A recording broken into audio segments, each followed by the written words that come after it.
তো আসলে আমরা কিন্তু জানি না যে ফেসবুকে কয় সেকেন্ডের ভিডিও বা কয় মিনিটের ভিডিও আপলোড করলে কিন্তু ফেসবুক সাজেক্টেড নেয় বা ভাইরাল হয়। তো এই বিষয়ে কিন্তু আসলে আমরা অনেকে জানি না। সো ফেসবুক কিন্তু অটোমেটিক আপনাদেরকে বলে দিয়েছে যে 15 থেকে 90 সেকেন্ডের মধ্যে যে কোনো ধরনের ভিডিও আপলোড করবেন, সেটা কিন্তু সেই ভিডিওগুলো কিন্তু আপনাদের সাজেক্টে যাবে বা ফর হইতে যাবে, তা ভাইরাল হবে।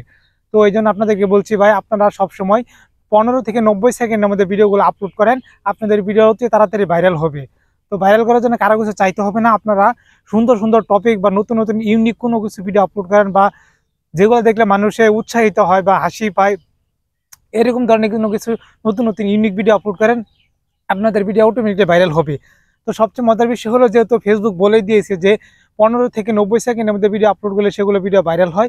তো আপনারা পারলে কিন্তু 15 থেকে 90 সেকেন্ডের ভিডিওগুলো আপলোড করতে পারেন। দৈনিক 2টা থেকে 3টা করে ফেসবুকে আপলোড করেন। 90 সেকেন্ড বা 15 সেকেন্ডের শর্ট ভিডিওগুলো কিন্তু বেশি ভাইরাল হয়।